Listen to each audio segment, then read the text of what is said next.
जय यीशु सभी को। मार्को सुसमाचार उसका 1 से 20 तक का पद, जहां हमको देखने को मिलता है अशुद्ध आत्मा से जकड़े हुए मनुष्य को स्वस्थ करता है परमेश्वर। यीशु और उनके साथी झील के पास गए, दुनियों के प्रदेश में आए।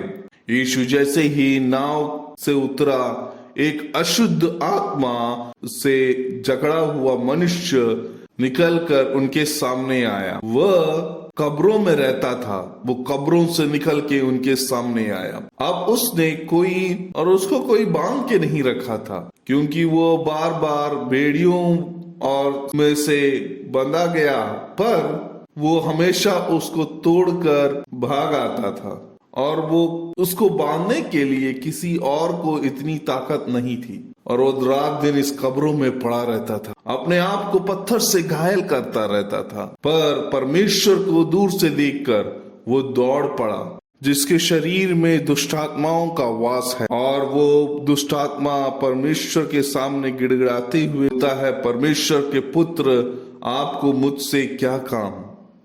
परमेश्वर का शपथ, मुझे ना सताएं। यीशु ने उससे पूछा, तेरा क्या नाम है? उसने उसका उत्तर, मेरा नाम सेना है। समूह में सेना का मतलब है 3 से 4 हजार लोगों का झुंड। और अपने आप को वो महाशक्तिशाली के रूप में बताता है। अशुद्ध आत्मा ने उससे निवेदन किया, हमें सूरों के बीच में भेज दिया जाए ताकि हम उसमें रह जाएं। यीशु ने अनुमति दे दी। अशुद्ध आत्मा से निकलकर सूअरों में चला गया और 2000 का वह विशाल झुंड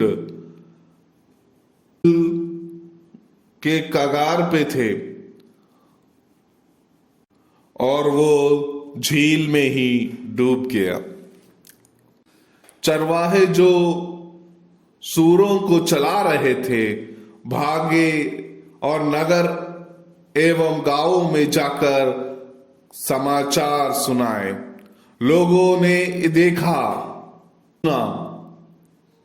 जब वो सुने हुए लोग दौड़ के यीशु मसीह के पास जब आए, तो देखा कि वो महान शक्तिशाली जो मनुष्य था, वो परमेश्वर के चरण पे बैठा हुआ था। भूतग्रस्त मनुष्य कैसे स्वस्थ हुआ और सूअर कैसे डूब गए। तब लोगों ने यीशु से अनुरोध करने लगे कि वह अपनी सीमा से चले जाएं।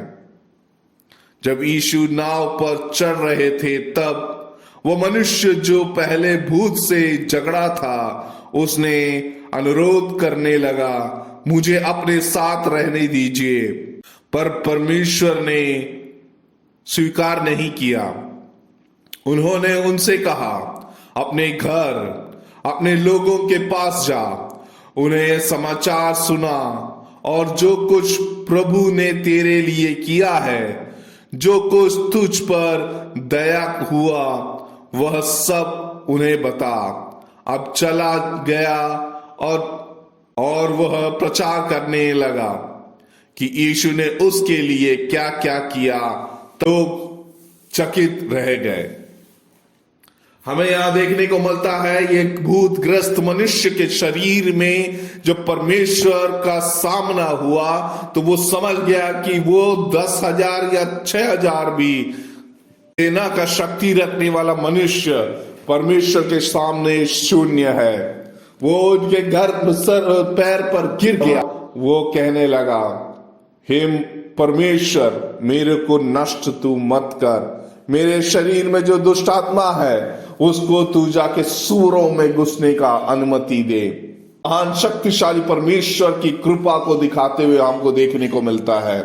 साथ थे, उनको परमेश्वर के वचनों से और ठोस बनाते हुए हमको देखने को मिलता है। एक महान चंगाई, दुष्ट आत्मा को भी भगाते हुए परमेश्वर को हमको देखने को मिलता है।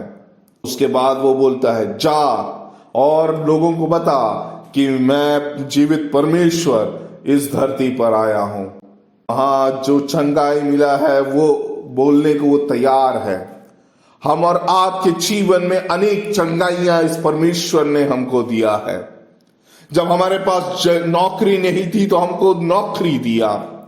जब हम रोगों से ग्रस्त थे हमको चंगाई दी। अब जब हमारे परिवार में दुख दर्द मुसीबत थे तब परमेश्वर ने हमें उस सारे मुसीबत से निकाल के एक अच्छी राह दिखाई। आज हम जो भी हैं जैसे भी हैं परमेश्वर की कृपा से हैं। इस उपवास के समय हम इतने कुछ हमारे जीवन में लाभ उठाने पर भी क्या हम परमेश्वर के वचन को 10 लोगों को एक दिन बोलने में सामर्थ्य हैं? क्या हम हर एक को हम जो भी मिल रहे हैं परमेश्वर की स्तुति हो बोलने के लिए हम सक्षम हैं? क्या हम जिससे भी हम मिलते हैं दिन भर में एक व्यक्ति को परमेश्वर महान है बोलने को समर्थ रखते हैं? तभी परमेश्वर का राज्य का निर्माण हम कर पाएंगे। आए इस उपवास के समय हर एक व्यक्ति से जब हम मिले, हमारे बोलने की शैली से, हमारे उस कार्य को डील करने के शैली से, हमारे भावनाओं से उसको महसूस हो सके कि हमारे जीवन में भी जीवित परमेश्वर है। मैं जिसको पूछता हूं वो परमेश्वर जीवित है। जिस पर विश्वास करेंगे तो बहुत बड़ी चंगाई हमको देखने को मिलेगी। जिस प्रकार यहाँ एक मनुष्य के जीवन में, भूतग्रस्त मनुष्य के जीवन में परमेश्वर को देखने पर भी उसको समझ में आ जाता है, भाई मेरे से शक्तिशाली मनुष्य मेरे सामने खड़ा है, और वहां महान चंगाई देखने को मिलता है। और लेकिन जब वहां के समूह के लोग परमेश्वर को बोलता है यहां से तू चला जा, क्योंकि वहां मनुष्य के जीवन में जब बढ़ोतरी होती है, अनुग्रह होता है, तब वो अपना धन दौलत के बारे में सोचता है, अनुग्रह के बारे में नहीं सोचता है। यहां भी हमको वही देखने को मिलता है। गांव वाले अपने सुअर के, मरे हुए सूरों के नष्टों के बारे में सोचता है, लेकिन ये नहीं सोचता कि वहां एक मनुष्य के जीवन में बड़ी चंगाई हुई।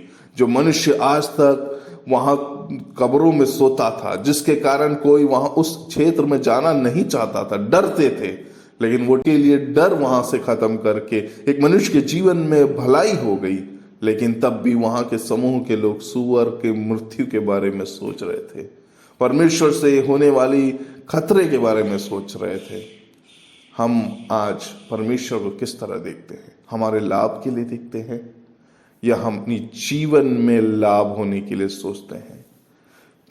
आत्मिक रूप से लाभ के लिए क्या हम परमेश्वर को देखते हैं?